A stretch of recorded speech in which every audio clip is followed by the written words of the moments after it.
Good morning dear students. मैं हूं Kiran Dhill, assistant professor physics in government girls college Bara, and today we are going to discuss about common collector amplifier circuit. Or in our previous lecture we have studied out about common base and common emitter configuration as an amplifier circuit. So here we go. Common collector configuration जो है वो लगभग common ammeter से मिलता जुलता है। ठीक है, जैसे कॉमन एमीटर जो होता है उसके आउटपुट जो सर्किट होता है उसके अंदर क्या होता है, कॉमन एमीटर में कलेक्टर होता है और कॉमन कलेक्टर में एमीटर होता है। और एमीटर और कलेक्टर की जो करंट होती है वो भी क्या है, अप्रॉक्सीमेटली एक जितनी ही होती है। आई E is approximately equal to आई सी, क्योंकि आई बी क्या है, माइक्रो एम्पियर के ऑर्डर की होती है, बहुत ही कम, इसलिए लगभग ये एक दूसरे के बराबर होती हैं। ठीक है, और इसमें क्या होता है कि जो लोड टर्मिनल होता है वो एमीटर और ग्राउंड के बीच में लगाया जाता है। बेस और एमीटर के बीच में एक रेजिस्टेंस होता है जिसको कहते हैं HIE। अब देखिए यहाँ पे क्या है, ये यहाँ पे मैंने लिखा नहीं है अभी, आप लोग इसको लिख लेना नोट्स के अंदर कि यहाँ पे बेस है और यहाँ पे एमीटर है, और ये वाला जो रेजिस्टेंस है वो क्या है, HIE होता है। ओके, इस तरीके से। तो ये इसका यूँ कहें कि मेन फंडामेंटल एम्पलीफायर सर्किट है, और ये वाला जो है उसका इक्विवेलेंट सर्किट है।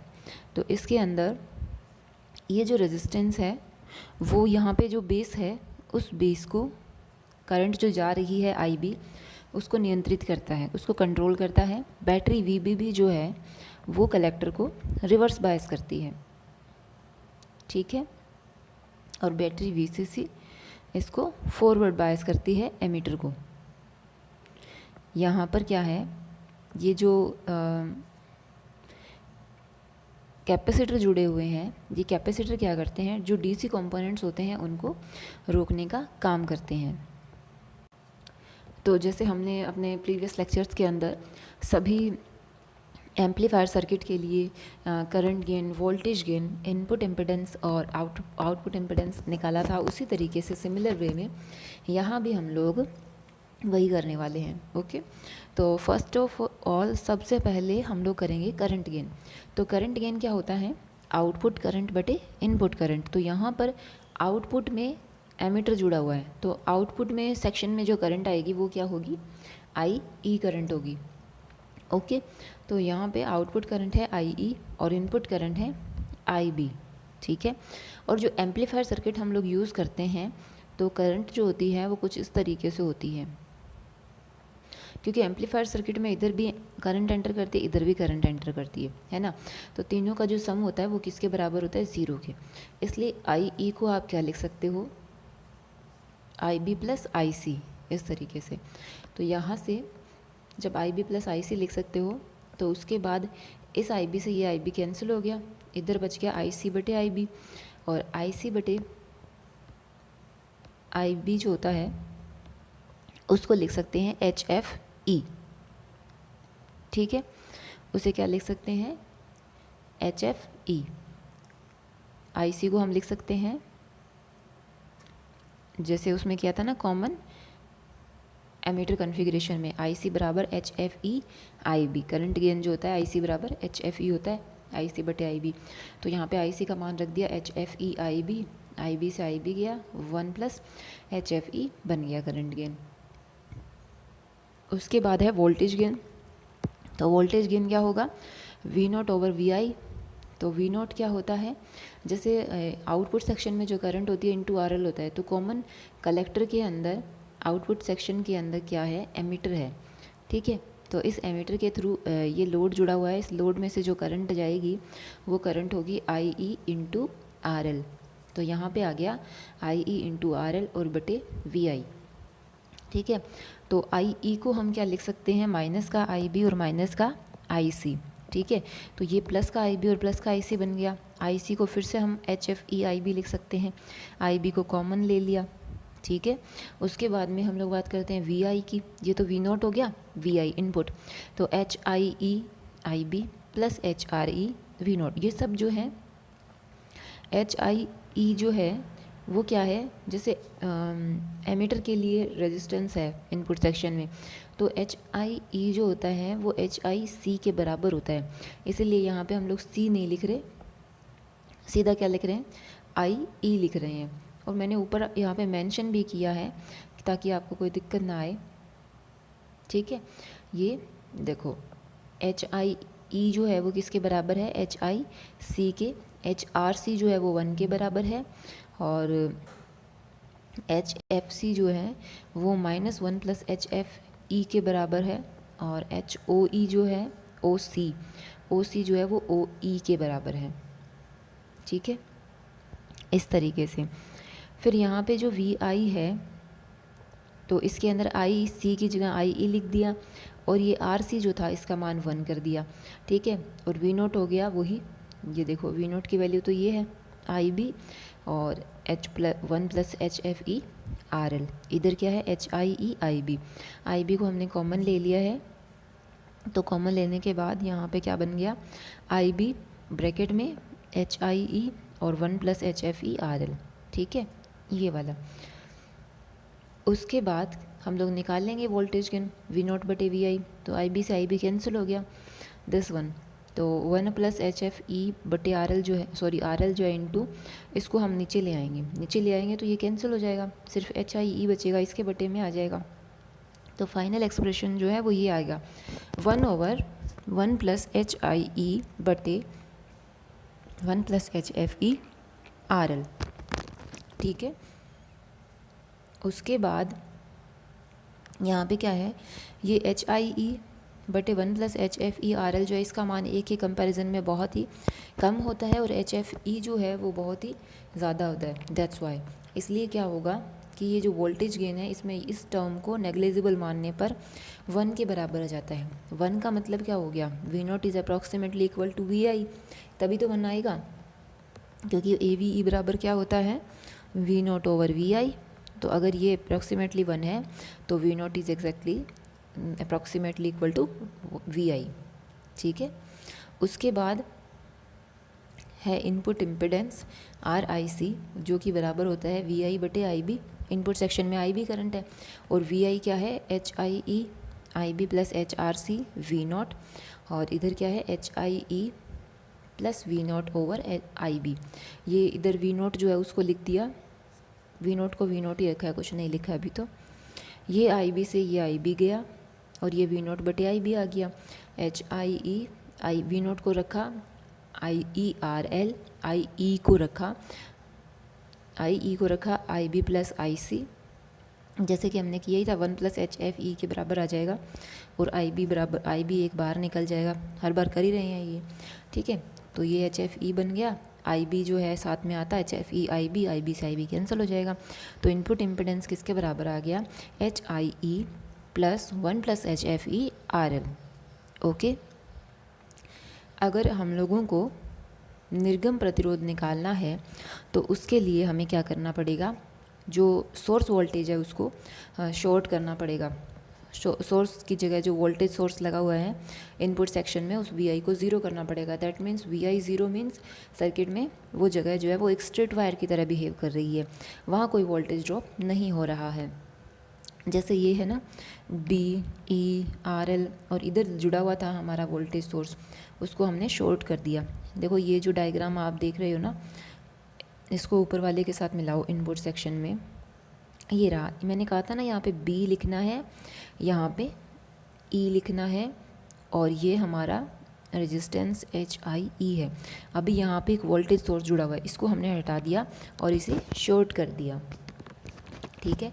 तो इस सिरे पर जो वोल्टेज होगी, सॉरी जो रेजिस्टेंस होगा, वो हमारा होगा आउटपुट रेजिस्टेंस। तो इस सिरे पर क्या होगा कि ये यहाँ पे नोड आने से ये और ये दोनों पैरेलल हो जाते हैं। अगर ये दोनों पैरेलल हो जाते हैं तो देखो क्या होगा, ये देखो यहाँ पे HIE और RL ये पैरेलल हैं, तो HIE RL बटे HIE प्लस RL, यानी कि एक दूसरे के क्या हैं, पैरेलल है। तो पैरेलल कॉम्बिनेशन का रेजिस्टेंस आ गया। ठीक है, तो ये कॉमन कलेक्टर एम्पलीफायर है। इसको हम लोग एमिटर फॉलोवर के लिए एमिटर फॉलोवर भी बोलते हैं, क्योंकि एमिटर फॉलोवर इसलिए बोलते हैं क्योंकि इसमें जो इनपुट वोल्टेज होती है VI, वो आउटपुट वोल्टेज होती है V0 उसको फॉलो करती है। मीन्स एग्जैक्टली तो नहीं, बट अप्रॉक्सीमेटली ये क्या है, बराबर है। तो ये जो है उसको फॉलो करती है। ठीक है, इसीलिए इसे एमिटर फॉलोवर कहते हैं। और दूसरी बात, इसमें वोल्टेज गेन जो होता है वो क्या होता है, यूनिट वोल्टेज गेन, एकांक लब्धि, है ना। तो वोल्टेज गेन का मान कितना आता है, 1 आता है। और इसका जो निवेशी प्रतिरोध है वो बहुत अधिक है, निर्गम प्रतिरोध बहुत कम है, क्योंकि इनपुट सेक्शन के अंदर हमारे पास कलेक्टर जुड़ा हुआ है। तो कलेक्टर जो है वो रिवर्स बायस में जोड़ते हैं, इसीलिए रिवर्स बायस में हमारे पास यहाँ पे हाई रेजिस्टेंस है, यानी कि इनपुट सेक्शन में क्या है, हाई रेजिस्टेंस है। और जो आउटपुट सेक्शन है उसके अंदर क्या है, एक एमीटर जुड़ा हुआ है। और एमीटर जो है वो क्या होता है, फॉरवर्ड बायस में जोड़ते हैं हम लोग। ट्रांजिस्टर की नॉर्मल ऑपरेटिंग के लिए हम लोग एमीटर बेस्ड जंक्शन को फॉरवर्ड बायस में जोड़ते हैं और कलेक्टर बेस्ड जंक्शन को रिवर्स बायस में जोड़ते हैं। इसीलिए इनपुट सेक्शन में हाई रेजिस्टेंस होता है और आउटपुट सेक्शन में क्या होता है, लो रेजिस्टेंस होता है। ठीक है, तो इसमें तो सिर्फ इतना ही है। ओके, और इन्होंने क्या किया है यहाँ पे, सिंप्लीफाइड फॉर्म और वो सब ज़्यादा इसमें डाला नहीं है। क्यों, क्योंकि हम लोगों ने HRC वैसे ही 1 कर देना है, HOE इसमें आया ही नहीं है कहीं पे। तो जो ज़्यादा पजलिंग था उससे तो हम लोग पहले ही बचे हुए हैं इसके अंदर, तो इसको आप सिंपली इन 1 वे आप कर सकते हो। ओके, उसके बाद है CE, CB या CC प्रवर्धकों की तुलना। अब इनका हम लोग क्या करेंगे, कंपैरिजन करेंगे। तो जैसे मान लीजिए कुछ पैरामीटर्स डिसाइड किए गए हैं। HIE जो है वो 1100 ओम है, HFE 33 है, HRE अप्रॉक्सीमेटली 0, क्योंकि ये काफ़ी कम होता है, 0 पॉइंट कुछ कुछ। तो HOE 10⁻⁻6 में हो, ये भी बहुत कम है। लोड लिया है हमने 4000 ओम का। अब हम क्या करेंगे, जैसे ये हमारे पास चारों एच पैरामीटर और लोड रेजिस्टेंस हैं, तो हम फॉर ईच कन्फिग्रेशन हम लोग सारे टर्म्स जो हैं वो वापस जो है न्यूमेरिक वैल्यू निकालेंगे। तो थोड़ा सा अंदाज़ा लग जाता है उससे कि ये किस तरीके से क्या है। ठीक है, तो जैसे वोल्टेज गेन, सॉरी पहले करंट गेन है ना, तो ये है करंट गेन। करंट गेन किसके बराबर होता है, HFE कॉमन एमीटर में, क्योंकि कॉमन एमीटर में ये बेस है, ये एमीटर है और ये कलेक्टर है। तो IC बटे IB ये होता है HFE। ये सब अपने फॉर्मूले जो डिराइव किए हैं ना वही हैं। तो कॉमन एमीटर के अंदर इसका मान आता है 33 HFE, क्योंकि HFE 33 है पैरामीटर। फिर कॉमन बेस में HFB होता है। B किसके बराबर होता है, HFE बटे 1 + HFE माइनस साइन, क्योंकि ये वाला जो एक्सप्रेशन है ये हमने कॉमन बेस कन्फिग्रेशन जब किया था तो उसके अंदर निकाला है। आप वहाँ से देख सकते हो, इसको हमने निकाला था, इसको डिराइव किया था। ठीक है, तो इसमें जब आप वैल्यू पुट करोगे तो इसका मान आता है अप्रॉक्सीमेटली 1, तो -1 तो काफ़ी कम है इसके अंदर तो ये।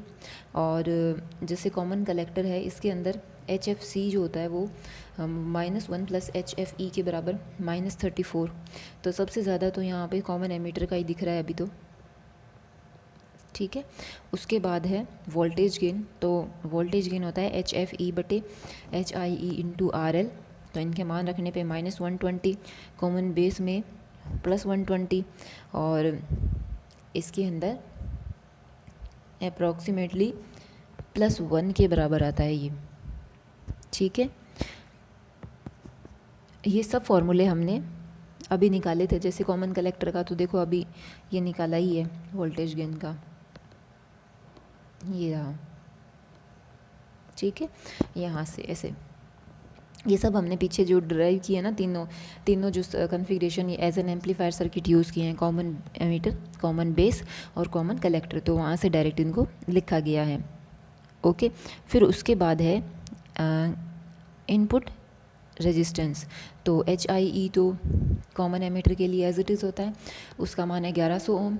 और कॉमन बेस में HIB किसके बराबर होता है, HIE बटे 1 + HFE, ये अप्रॉक्सीमेटली 32 आ रहा है। ये सब पैरामीटर दिए हुए हैं, तो चाहे तो आप चेक कर सकते हो न्यूमेरिक वैल्यू। और उसके बाद यहाँ पे ये देखें कॉमन कलेक्टर के लिए इनपुट रेजिस्टेंस, तो ये भी बहुत ज़्यादा है, ठीक है। फिर उसके बाद आउटपुट रेजिस्टेंस इसमें होता है 1/HOE, तो तकरीबन ये वैल्यू एक एग्जांपल के थ्रू हमने की भी थी ये, जब कॉमन एमीटर किया था। और कॉमन बेस के लिए अप्रॉक्सीमेटली क्या है 2.1 × 10⁶, और कॉमन कलेक्टर के लिए 860 ओम, ठीक है, ये आ जाता है। तो अब इन जो ये वैल्यूज़ आई है, इनसे हम लोग कुछ रिज़ल्ट्स निकाल करके अपने बता सकते हैं। लेकिन जैसे यहाँ पर तो जैसे हमारे पास न्यूमेरिकल वैल्यू सामने आ गई है, बट हमने जब थ्योरी में भी पढ़ा था तो वहाँ से भी हम लोग जो रिज़ल्ट्स थे उनके बारे में चर्चा कर रहे थे कि जो डिफरेंट एम्पलीफायर सर्किट हैं, ट्रांजिस्टर एम्पलीफायर सर्किट, अगर उनको एनालिसिस करें तो हम लोगों को ये देखने को मिलता है कि जैसे करंट गेन है तो जो कॉमन एमीटर कॉन्फ़िगरेशन है उसका हाई होता है, कॉमन बेस का लो और कॉमन कलेक्टर का फिर से हाई होता है। देखो करंट गेन इसका 33, इसका -1, इसका -34, ठीक है। तो करंट गेन जो है वो कॉमन एमीटर और कॉमन कलेक्टर के अंदर हाई होता है। और वोल्टेज गेन जो है वो एमीटर और कलेक्टर का ज़्यादा है, सॉरी बेस का ज़्यादा है, और इसका कम है कलेक्टर का, क्योंकि कलेक्टर में तो V0 और VI एक दूसरे के बराबर हो जाते हैं अप्रॉक्सीमेटली, तो वो तो 1 ही हो जाता है। तो इधर देखो ये -120, ये +120, तो ये वैल्यू क्या है, काफ़ी ज़्यादा है, ठीक है। और उसके बाद जैसे ये नेगेटिव आया है ना, तो उसको हम लोग जो है जैसे एक होता है इन्वर्टिंग एम्पलीफायर एज और एक होता है नॉन इन्वर्टिंग, तो उसमें यूज़ कर लेते हैं, तो उससे कोई वो उसमें फ़र्क नहीं पड़ेगा, न्यूमेरिक वैल्यू पे जाना है, ठीक है। उसके बाद है पावर गेन जैसे इसका देखो 3960, इसका 120, इसका 33, तो सबसे ज़्यादा किसका है, कॉमन एमीटर का। हमने यहाँ पे पावर गेन के बारे में लिखा ही नहीं है इस टेबल में, पर यहाँ से ही देख लेते हैं, तो इसी का नज़र आ रहा है सबसे ज़्यादा, इसका मध्यम है, इसका बहुत ही कम है, ठीक है। उसके बाद हम लोग जैसे निवेशी प्रतिबाधा देखें, तो निवेशी प्रतिबाधा जो है इसकी तो मीडियम है, इसकी कम है, और इसकी क्या है, बहुत ही ज़्यादा है। ये मीडियम वैल्यू है 1100 ओम, 32 ओम तो बहुत कम हो गई, और 10⁵ मीन्स ये बहुत ज़्यादा होगी। और जैसे आउटपुट इम्पिडेंस देखेंगे तो ये मीडियम है, ये बहुत ही ज़्यादा है, और ये कम है।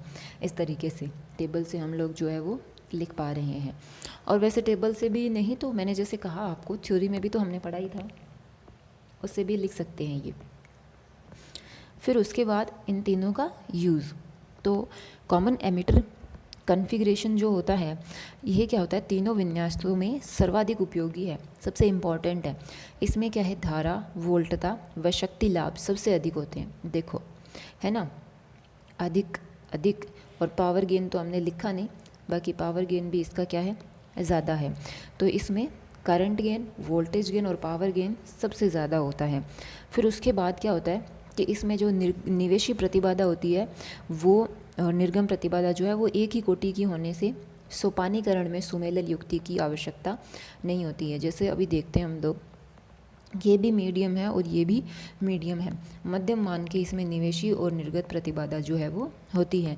इसका मतलब देखो, इसका मतलब ये भी होता है कि जैसे इनपुट जो है रेजिस्टेंस वो लो वैल्यू का है, लो नहीं मीडियम, और आउटपुट भी लो का है। तो जैसे एक सर्किट से दूसरे सर्किट को जब हम लोग कनेक्ट करते हैं ना, तो फिर क्या होता है कि उन्हें जो जोड़ना होता है ना, तो उसके लिए इम्पीडेंस को मैच करना पड़ता है, ठीक है, प्रतिबाधा को क्या करना पड़ता है, मैच करना पड़ता है जोड़ने के लिए। तो इसमें तो दोनों ही मीडियम वैल्यू के लिए हैं, तो फिर हमें दूसरा जो एक्स्ट्रा सर्किट उसके लिए जो है उसकी आवश्यकता नहीं होगी जोड़ने के लिए, वो सिंपली एक दूसरे से कनेक्ट हो जाएंगे, ठीक है। अगर हाई रेजिस्टेंस रहता है तो फिर हमें अलग चाहिए, अगर वेरी लो रहता है तो वो भी हमें अलग चाहिए।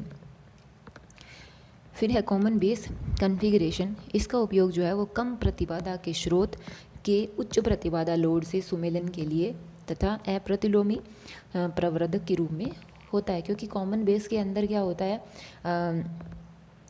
जैसे जो सोर्स होता है वो फॉरवर्ड बायस है और इसलिए उसकी प्रतिबाधा कम है, और जो आउटपुट सेक्शन है वो रिवर्स है तो हाई इम्पिडेंस है। तो इसीलिए इसका यूज़ जो है वो कम और ज़्यादा वालों के बीच में उनको जोड़ने के लिए किया जाता है। ठीक है, जैसे ये देखो 32 और 10⁶, very low and very high. Okay, इस तरीके से कॉमन कलेक्टर, इसका यूज़ जो है वो सामान्यतया उच्च प्रतिबाधा स्रोत तथा कम प्रतिबाधा लोड के बीच में बफर के रूप में किया जाता है। यानी कि ये भी क्या है, इसी तरीके से हाई से लो वाले को कनेक्ट करने के लिए काम में लिया जाता है एम्पलीफायर सर्किट। ठीक है, very high very low means जैसे सिग्नल आते हैं और अगर किसी सिग्नल का रेजिस्टेंस बहुत हाई है और नेक्स्ट जो सिग्नल मिल रहा है वो बहुत ही लो है, तो फिर क्या होता है, क्योंकि V0 is proportional to R होता है ना, आई होता है, वैसे R इज़ कांस्टेंट होता है, तो R ज़्यादा होगा तो V0 कम हो जाएगा ना, और R कम होगा तो V0 ज़्यादा हो जाएगा, तो ये फ्लक्चुएट करेगा। तो उस फ्लक्चुएशन को रिमूव करने के लिए, उनको कनेक्ट करने के लिए, सिग्नल को मैचिंग करने के लिए इन एम्पलीफायर सर्किट को वहाँ पर यूज़ किया जा सकता है। कैसे, जैसे कॉमन बेस वाले को और कॉमन कलेक्टर वाले को, और जिसके अंदर कोई इस तरीके का नहीं है, इनपुट और आउटपुट दोनों मीडियम है, तो वहाँ पे हम लोग जो है कॉमन एमिटर जो है वो यूज़ कर सकते हैं। ओके बच्चों, तो इसको अच्छे से स्टडी कर लेना, अगर कोई प्रॉब्लम रही तो पूछ लेना। खुश रहो, स्वस्थ रहो।